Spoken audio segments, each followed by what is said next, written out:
Hey everyone, welcome back to 3D Geometry with your mentor Nisha Kapoor at Bansal Academy.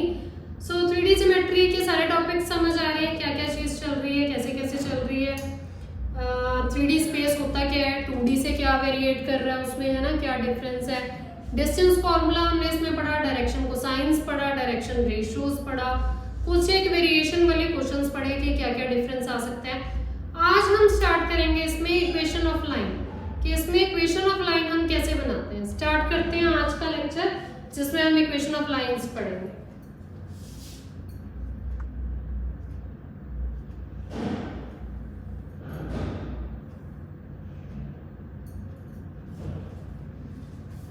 अब आप सोचोगे कि line की equation ही change होती जा रही है ना। कभी हम पढ़ते हैं ax + by + c = 0, है ना। कभी हम स्लोप ले आते हैं बीच में जिसमें हम पढ़ते हैं y mx + c। अब हम 3D में एक नई तरह की इक्वेशन पढ़ेंगे, तो ऐसा क्यों, है ना। तो अपनी रिक्वायरमेंट के हिसाब से, है ना, जिस तरह की लाइन जिस तरह की जगह में है उसकी फॉर्मेशन भी तो चेंज होगी ना। अगर हम एक ऐसी लाइन ले रहे हैं जो हमारी स्टैंडर्ड इक्वेशन है ना, तो उसको ये रहने देंगे। अगर हम क्वाड्रेटिक की बात कर रहे हैं तो हम अपनी, चलो क्वाड्रेटिक भी छोड़ो, अगर हमें स्लोप पता है तो हमारी लाइन डिफरेंट होगी। बट अगर हमारी लाइन ही 3 डायमेंशनल स्पेस में आ रही है तो 3 डायमेंशनल स्पेस के हिसाब से लाइन भी तो हमारी अलग होगी, ठीक है। तो वो लाइन हम पढ़ते हैं कैसी है। सबसे पहले मैंने आपको वेक्टर बताया था, है ना, वेक्टर बताया था मैंने आपको।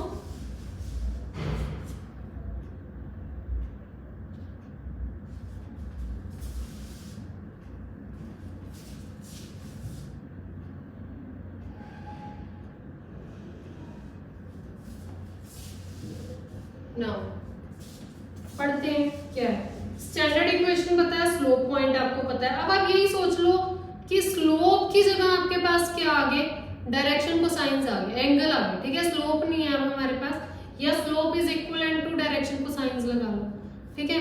एक तो कोऑर्डिनेट्स हमारे x y z 3 हो गए क्योंकि तीनों को रिप्रेजेंट करने वाला चाहिए, और एक हमारे पास क्या आ गया, इसमें डायरेक्शन कोसाइंस आ गए या डायरेक्शन रेशियोज आ गए, ठीक है। क्लियर। अब देखते हैं, let us assume that the line passes through this, एक पॉइंट में से वो पास कर रही है और किसी वेक्टर के वो पैरेलल है। वेक्टर कैसा है जी, वो वेक्टर कैसा है, वही वेक्टर हमारा जो हमारा डायरेक्शन रेशियोज के साथ बना है, a i cap b j cap plus c k cap, ठीक है जी। इसमें हमारे क्या आ गए, डायरेक्शन रेशियोज आ गए a b c। तो लाइन हमने कैसे बनाई, x - x1 over a is equal to y - y1 over b is equal to z - z1 over c, where x y z are rectangular coordinates। normally जो हमारे rectangular coordinates हैं a b c हमारे या तो direction cosines होंगे या direction हमारे ratios होंगे, ठीक है जी। a b c are the direction cosines. हम generally a b c direction ratios के लिए यूज करते हैं। अगर हम डायरेक्शन कोसाइंस की बात करेंगे ना, हम यहाँ पे नीचे L M N उठाएंगे, ठीक है, ABC नहीं उठाएंगे। नोटेशंस को चेंज कर लेना, क्लियर। नोटेशंस को आप चेंज कर सकते हो।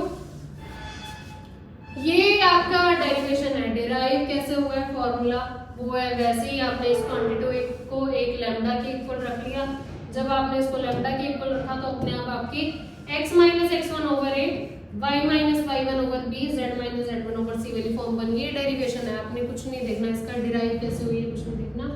आपने इक्वेशन ऑफ लाइन याद रखनी है कि वो एक पॉइंट में से पास कर रही है और वो पैरेलल है किसी भी वेक्टर के।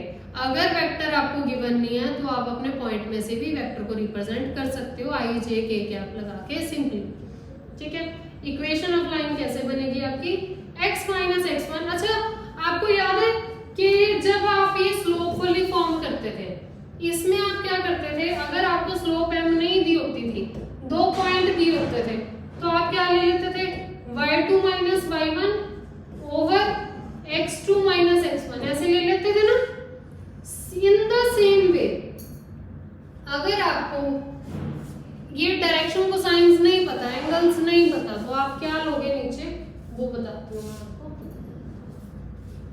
x2 minus x1, y2 minus y1, z2 minus z1, जहां पे हमारे x, y, z वही रेक्टेंगुलर कोऑर्डिनेट्स हैं और हम a, b दो पॉइंट्स ही गिवन है। Equation of a line Cartesian form में पासिंग थ्रू टू पॉइंट्स, इसमें हमें डायरेक्शन कोसाइंस एंगल्स हमें नहीं गिवन, तो हमें दो पॉइंट्स गिवन है, उन दोनों को माइनस, दैट मींस आपको ये भी पता चल गया कि अगर आपके पास दो गिवन होंगे पॉइंट्स तो आप अपने L, M और N उसको माइनस करके निकाल सकते हो, दो पॉइंट्स को आपस में माइनस करके, x वाला x के साथ, y वाला y के साथ, z वाला z के साथ, तो भी अब ये हमारे यहाँ से L क्या हो गया x2 minus x1, M क्या हो गया y2 minus y1 और N क्या हो गया हमारे पास z2 minus z1। ठीक है, ऐसे भी ले सकते हो ना आप, x minus x1, क्लियर लिख दो यहाँ पे x minus x1 over x2 minus x1, y minus y1, y2 minus y1 और z minus z1। ये जो z है x y z, ये तो हमारे सिंपली वही रेक्टेंगुलर कोऑर्डिनेट्स हैं जो हमारे मतलब बता रहे होते हैं ना x y z को, रेक्टेंगुलर कोऑर्डिनेट्स हैं सिंपली। और एक और चीज मैं आपको बता दूं, ये जो मैं x1 z1 y1 उठा रही हूँ, ये आप दोनों पॉइंट्स में से कोई भी उठाओगे तो आपकी इक्वेशन ऑफ लाइन को कोई फर्क नहीं पड़ेगा, आप दोनों लाइंस में से कुछ भी पिक कर सकते हो, आपके इसको फर्क नहीं पड़ेगा। देखो जी, इक्वेशन ऑफ लाइन क्लियर है।